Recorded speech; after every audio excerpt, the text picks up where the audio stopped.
ചേച്ചി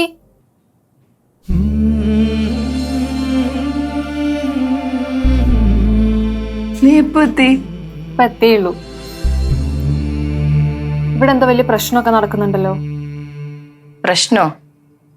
എന്ത് പ്രശ്നം? ഇവിടെ പ്രശ്നമൊന്നുമില്ല. പ്രശ്നമില്ലാതെയാണോ താഴെ ചേച്ചിനെ കൊല്ലാനുള്ള പ്ലാനിങ് ഒക്കെ നടക്കുന്നത്? കൊല്ലാനും? ആ മായാവതി, ഞാൻ അത് കേട്ടോണ്ടാ കേറി വന്നത്. ഞാൻ നല്ലത് കൊടുത്തിട്ടുണ്ട്. നീ എന്തിനാ മോളെ അവരോട് ഓരോന്ന് പറയാൻ നിൽക്കുന്നത്? നീ അവര് നിന്നോടും കൂടെ ദേഷ്യം വെക്കാനോ? ഓ അതൊന്നും സാരില്ല ചേച്ചി, എന്നെ കൊണ്ട് അവരുടെ മോനൊന്നും കെട്ടിക്കാൻ പോണില്ലല്ലോ. കുറച്ച് ദേഷ്യം ഇരുന്നോട്ടെ. ഒരു മാറ്റവും ഇല്ല നിനക്ക്. ആഹാ, നീ വന്നായിരുന്നോ? ഞാൻ ദാ ഇപ്പൊ എത്തിയുള്ളൂ അമ്മ. അവണി, എൻ്റെ പെങ്ങള് ഭവാനിക്കൊരു വയ്യായിക, ഹോസ്പിറ്റലിലാ. ഞങ്ങൾ അവിടെ വരെ ഒന്ന് പോയിട്ട് വരാം. അതെയോ? എന്നാ ശരി അച്ഛാ, പോയിട്ട് വാ. മോളെ, നിന്റെ എക്സാം ഒക്കെ കഴിഞ്ഞില്ലേ? കഴിഞ്ഞു.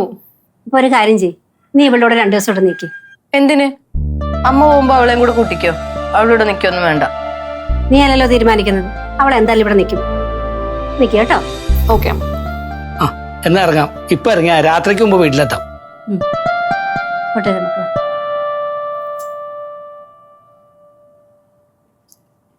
ത്രിവേണി, നിന്റെ സ്വഭാവം അറിയുന്നോണ്ട് ഞാൻ പറയാ, നീ അമ്മയുടെ കൂടെ പോകുന്ന നല്ലത്. എന്തായാലും ഒരു യുദ്ധത്തിന്റെ അന്തരീക്ഷം ഞാനിവിടെ കാണുന്നുണ്ട്. അതുകൊണ്ട് ഞാൻ ഇവിടെ തന്നെ നിൽക്കാൻ തീരുമാനിച്ചു.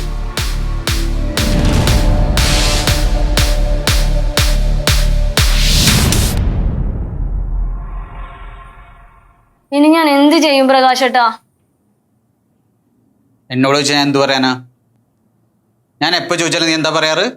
അധികം ആലോചിച്ച് തലമുണ്ടാക്കണ്ടെന്ന്. അതുകൊണ്ട് ഞാൻ ആലോചിക്കാൻ നിൽക്കുന്നില്ല. ഒരാപത്ത് വരുമ്പോ കൈവിടല്ലേ പ്രകാശേട്ടാ? നീ ആയിട്ട് വരുത്തി വെച്ചതല്ലേ? പ്രകാശേട്ടാ, നിങ്ങൾ തന്നെ നിങ്ങളുടെ കുഞ്ഞമ്മയോട് പറയോ എനിക്ക് പ്രസവിക്കാൻ പറ്റില്ലാന്ന്? നീ നിന്റെ കാര്യം നോക്കി പോയേ. കുഞ്ഞമ്മയെ പറ്റി നിനക്ക് അറിയാൻ പാടില്ലാത്തോണ്ടാ. യക്ഷിയാണ് യക്ഷി. കുഞ്ഞമ്മയെ വെച്ച് നോക്കുമ്പേ അമ്മയൊക്കെ പാവാ. എന്തെങ്കിലും ഒരു ഐഡിയ ഉണ്ടേ പറഞ്ഞതാ പ്രകാശേട്ടാ. നീ എന്നൊരു കാര്യം ചെയ്യും, നിർത്തിയ പ്രസവേ റീസ്റ്റാർട്ട് ചെയ്യാൻ എന്തെങ്കിലും വഴിയുണ്ടോ നോക്ക്. നിങ്ങൾ കളിയാക്കുവാണോ? എടി, ഒരാളെ ദ്രോഹിക്കുമ്പേ നീ ഓർക്കണായിരുന്നു ഇതെന്തെങ്കിലും നിനക്കും തിരിച്ചു കിട്ടും. കുഞ്ഞമ്മ നിന്നെ കൊണ്ടേ പോവുള്ളൂ. അതുകൊണ്ട് നീ തന്നെ പരിഹാരം കണ്ടുപിടിച്ചു. കുരുട്ടുബുദ്ധി മാത്രമല്ലേ ഈ തലയിലുള്ളൂ. നീ ആലോചിച്ച് നോക്ക്, എന്തെങ്കിലും വഴി കാണും.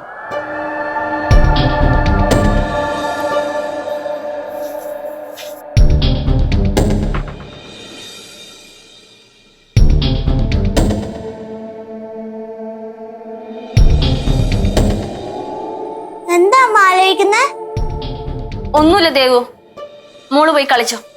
കാര്യം പറ അമ്മ, എന്താ വഴിയുണ്ടോ ഞാൻ പറഞ്ഞുതരാം.